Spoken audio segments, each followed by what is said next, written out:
Trump was also asked during his press conference if he would include the Congressional Black Caucus in future policy discussions, and that went about as well as you might expect it would.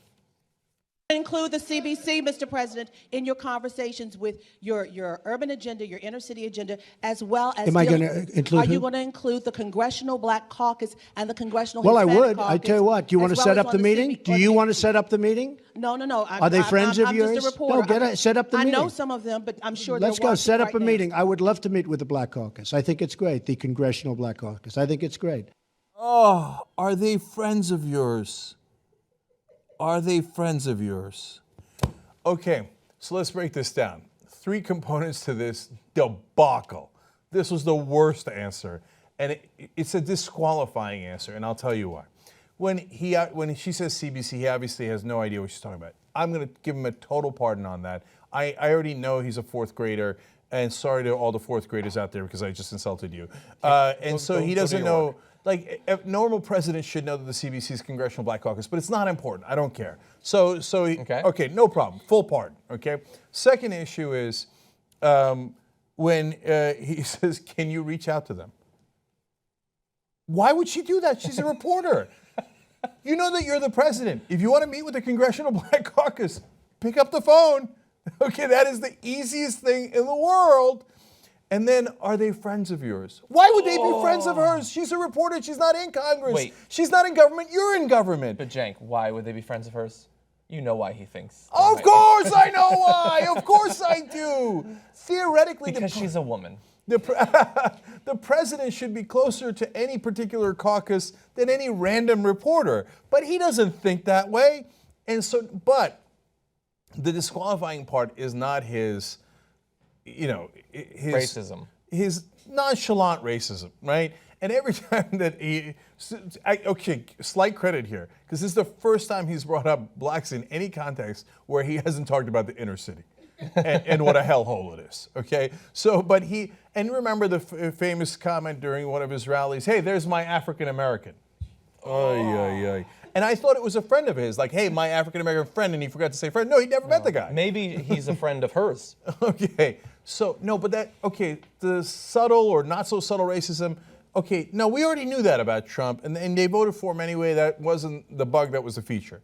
No, the disqualifying part, guys, is you have a guy who's president of the United States and doesn't know how government works, doesn't know that a reporter doesn't set up meetings with congressional caucuses for you, that you're the president, your chief of staff sets that up, that it's actually a very normal part of being the president is that you meet with congressional members and then sometimes groups of congressional members, like caucuses, like the Congressional Black Caucus.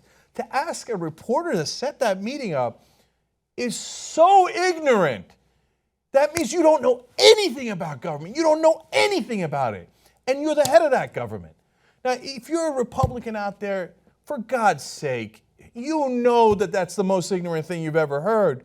If you don't know it, then I got no hope in you anyway. You're going to support anyone. I mean, the guy is borderline, not adult. He's not an adult. I don't know he's borderline something. Okay, and so we can't see past it. There's a wall. So you know how unbelievably unprepared he is. And if you're okay with a president who doesn't know the first thing about the American government, okay, then there's something wrong with you. And for the rest of you guys, you could be happy with his policies and jubilant about your tax cuts, but you know that this guy's a grade A fool. I think you're being way too kind to him there.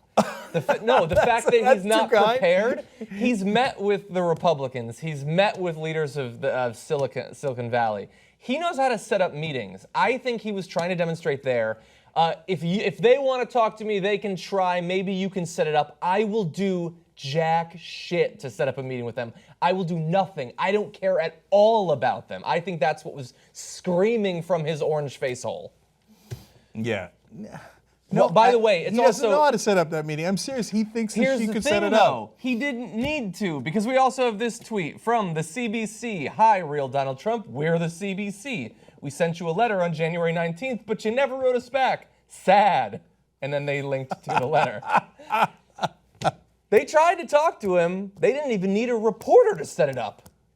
John, He doesn't know that reporters don't set up meetings like that. He knows how Twitter works, though. He does, but look, he said all his life, that's what he does. He never had a real job, never had a boss. Nobody's ever said no to him. So he goes into his office and people come in and he's like, okay, all right, you want to do that deal? Let's do a deal, okay? Hey, you know that guy? All right, let's do a deal with that guy, okay? Who's the guy in front of me? That's all I need to know. And he doesn't read. They say that now the briefings have to be one page with lots of graphs and maps. How can you have lots of graphs and maps on one page? And no perspectives that don't agree with each other. Only present one side because he gets confused and frustrated if there's dissenting information. We have a child in the White House with and he's got the nukes. God help us all. Support independent media and get the whole Young Turks 2-hour show and other network shows all ad-free. TYTnetwork.com/join. Come join us today.